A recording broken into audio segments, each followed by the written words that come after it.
Hello everybody, I'm Namita Thapar, Executive Director of MCure Pharmaceuticals, and today on Uncondition Yourself, we will be talking about bone and joint health, a very important topic for all women. We will be talking about osteoporosis, frozen shoulder, and my favorite topic, gym injuries.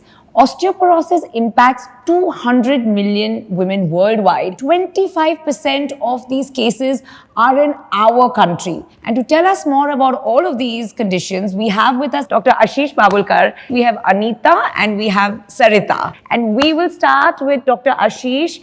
Can you please tell us a bit more about osteoporosis and what are the statistics and what causes osteoporosis? If you said 1/4 of the cases are from India, we've not even measured half of them.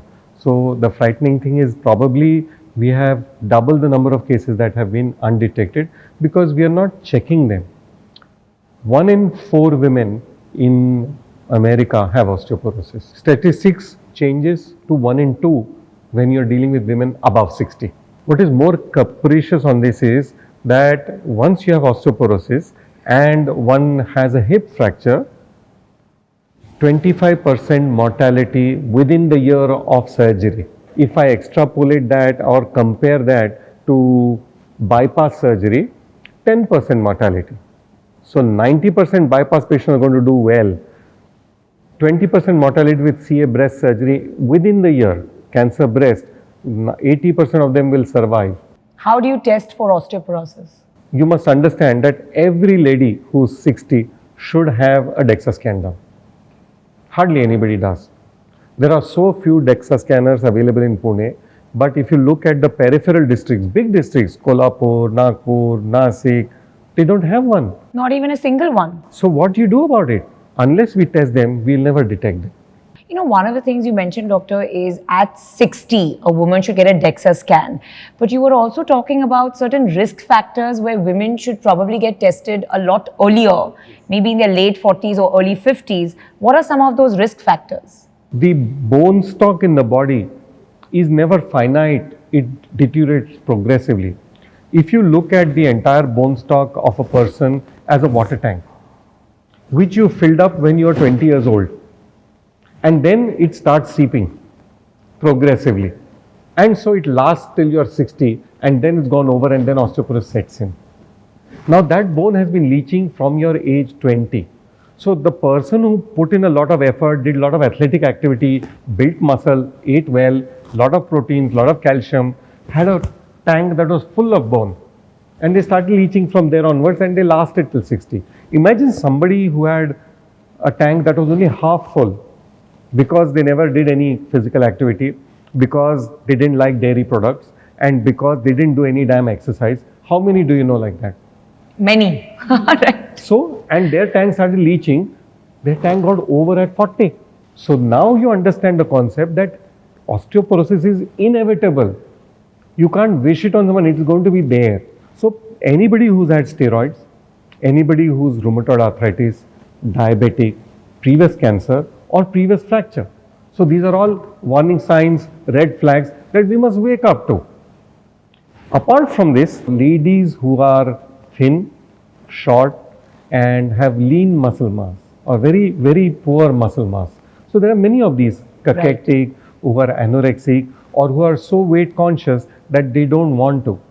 And nowadays, I believe there's a frightening trend that young ladies, teenagers start smoking because they don't want to put on weight, because smoke takes away their appetite. Right. And so it not only kills the appetite, it kills the muscle also. So these are the high risk ladies whom I would compel and cajole to get their test done at 40 or 50. So 50 is probably the right time, 10 years before it reaches. You also spoke about a risk indicator, that there are these, sort of formulae or metrics where you can go and self-assess your probability and then decide whether you want to go in for a DEXA scan or not. Can you talk about that? The National Osteoporosis Foundation has a fantastic website. You can go and educate yourself, but they have a special FRAX calculator, FRAX. So if you go and put in all your data, your age and your sex, and whether you have comorbid values and your weight, it will calculate your risk factor, and it's a very good, reliable risk calculator. And if you know that your risk is XYZ, you can immediately up and go, get your DEXA done, and there you've prevented. You prevented a disability, you've prevented the cost, you have prevented hospitalization. Now, let's say the awareness and the diagnosis hurdle is done. If you know you have osteoporosis, how do you treat it? And in this, I specifically want to ask about calcium and vitamin D3 because I just feel there's so many myths and misinformation surrounding calcium, vitamin D3 and milk consumption for that matter. But calcium is not treatment for osteoporosis. Calcium, vitamin Ds are mandatory. You're going to take it. Those are vitamins that your body needs. You're going to take it irrespective of whether you have osteoporosis or not. So let's not be fooled by the fact that I have very good calcium, vitamin D levels and I don't need them. When we do a DEXA scan, we don't do a whole body DEXA scan. It's not possible to do that. So we look at 2 or 3 sites which are high risk for osteoporosis. So typically it is the spine and the hip. If you have spine osteoporosis, the tablets are excellent. They are convenient. It's a once a month tablet or a once a year injection. How easy does it get? You do that. Following 1 year of therapy, you should go and get your next DEXA scan every year. And you must see an objective improvement in your DEXA scores. That you are minus 2.6 and now you are minus 2, you are in the green zone, you can walk off. If you have hip osteoporosis, it is just not amenable to tablets. You have to take the injections. The injections are anabolic, they build bone.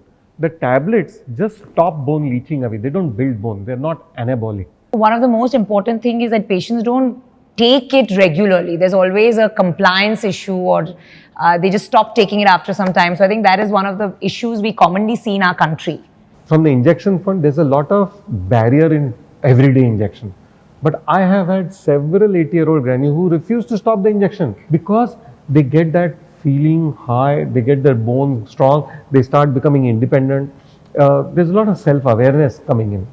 Absolutely. Now we move on to our second topic, which is frozen shoulder. So can you tell us a bit about what exactly do you mean by frozen shoulder and what causes it and how do you treat it?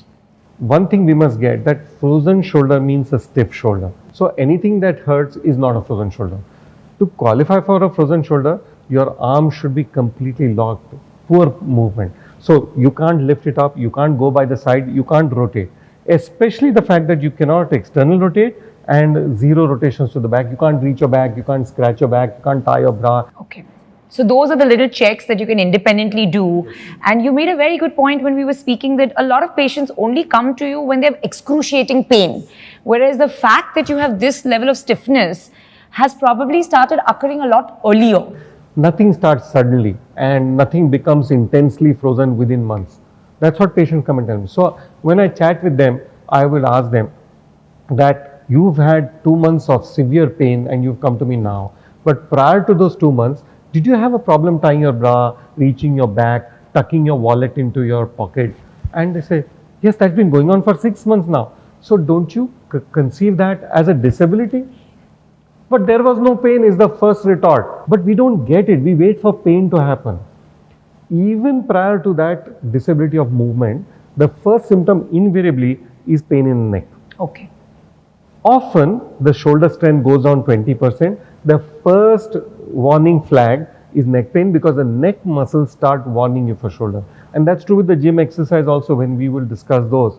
So if you have had neck pain, more often than not, it has nothing to do with cervical spondylosis. And the other myth buster I'm going to create today is that people less than 40, 45 don't get cervical spondylosis. So if you have neck pain, invariably it's the shoulder. Okay. So the first warning sign is neck pain, then it goes down to restricted movement, and then the pain. When the pain hits you, bang, that's really a nightmare because no analgesic helps it. Unfortunately, in the shoulder pain is so bad, typically when they lie down at night, they have such intense pain, they are popping painkillers and it's not working. They are sitting up and sleeping as if they are in a relaxing chair or a recliner. So then how do you treat it? You have 3 problems. Number 1 is pain, which you're so unnerved about. But number 2 is the lack of movement. But the most important thing is the lack of strength. They typically lose the strength in the rotator cuff. And the whole purpose of my treatment, the whole fundamental part of my treatment is to restore the strength. The moment the strength comes back, everything else falls in. And this is the part where you spoke about the importance of having a strong core. Absolutely. So the strong core is where it's like the foundation of a building, or it's like the keel of the ship. And we often tend to have a weak core, and then we tend to have neck pain that migrates to the shoulder. So the whole pain, typically in many people, it will be knee pain, backache, neck pain, and it goes through in circles because the core is so weak that they decompensate. And it's not a painkiller thing, it's not a steroid thing. It has to be a focused therapy program. So we do that with them. We call them over, 2 weeks supervised. We train them on the exercises. They do them. Whatever you do in terms of treatment, whether you do injections, you do exercises, you do therapies, in 2 weeks' time, they ought to be 50% better in pain, movement, strength. If you can achieve that, you're on a roll, you're on your home program, and it's working. And I think this is a great segue to our two lovely ladies. And doctor mentioned that you, Sarita, had quite a painful experience with your frozen shoulder. So can you tell us a bit more about your journey? It started with a pain in my left shoulder when I went to lift up a jug of water. And even when I slept at night, it would hurt. And I asked him. He told me, did you have a pain in the neck before? And I did, some months back. Then he designed some exercises for me for 2 weeks. And in 2 weeks, it was much better? Much better. The strength has come back, there was less of pain. But I must tell all the ladies, any discomfort, any pain after 50, don't take your body for granted. That's a very good take-home message. And as Thank you. say, a stitch in time saves 9. So go on time. Perfect. Moving on to you, Anita, doctor told me you're a classic case of having both, having gone through frozen shoulder as well as osteoporosis. Yeah, I'm 50 years old and reasonably active, reasonably fit. I'm a hypothyroid patient. I went very casually and very confidently to do the test, to do the DEXA scan. After getting my reports, I was very shocked. The report said that I have very severe osteoporosis. But looking back, I'm very glad that I did this test at very right time. Otherwise, I would have faced major disaster in future. He prescribed me a daily injection, which is very easy to take and at home on my own. And it is absolutely painless. And Dr. Ashish, do you think the thyroid led to early osteoporosis in her case? Nobody will suspect that she has any chance of osteoporosis. But knowing that she had hypothyroid, I have been insistent. The ignorance on osteoporosis is so prevalent that people get their cholesterol done in 40s and 50s.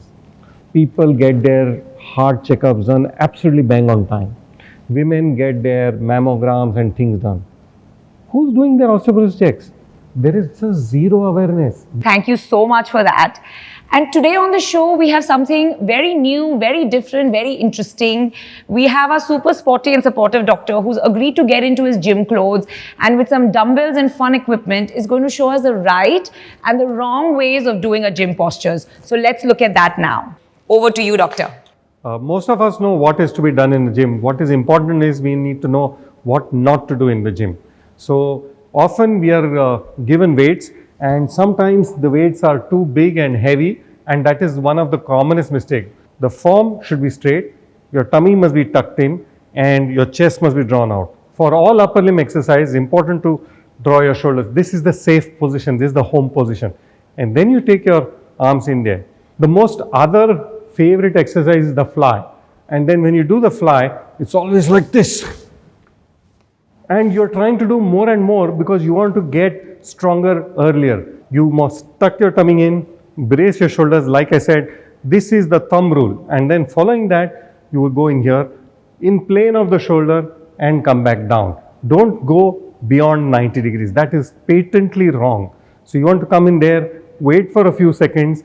My abdominal crunches are going on. As I speak, my transversus or the core muscle is contracting and making this exercise safe. When I move to the triceps, then the other thing is it's a very weak muscle compared to the biceps, and you are ending up using the same weight as you're using for your biceps.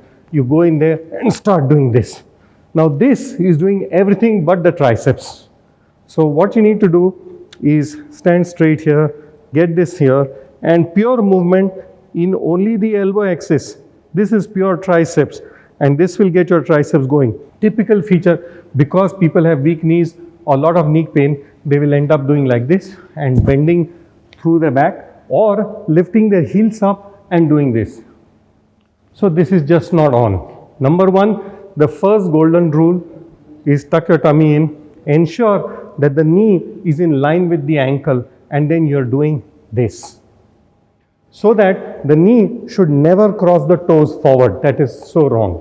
What you need to do is just go down here and keep your tummy tucked in and ensure that this is in the same straight line.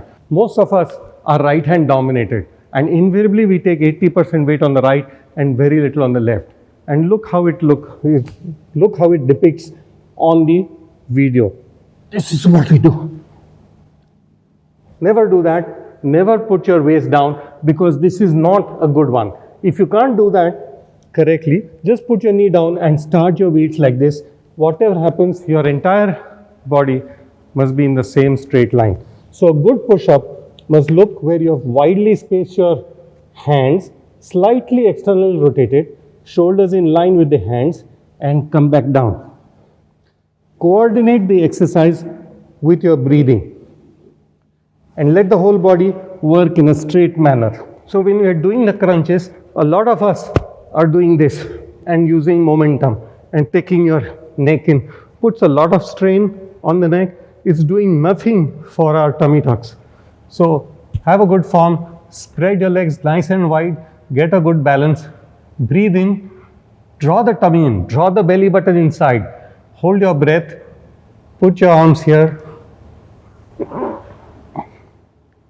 and go back slowly.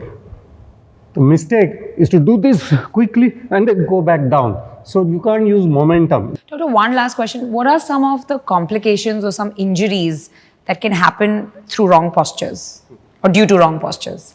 So we get a lot of shoulder pain because of rotator cuff injury, lot of biceps tendonitis because you're doing this, and a lot of backache and knee pain. Don't forget to keep these simple but very important postures in mind. Thank you, Doctor. That was so much fun. Thank you, Doctor. I really enjoyed it, and I think I've earned my dessert for the day today. And with that, we end a fabulous episode on bone and joint health. There's a lot more around this that we still need to talk about.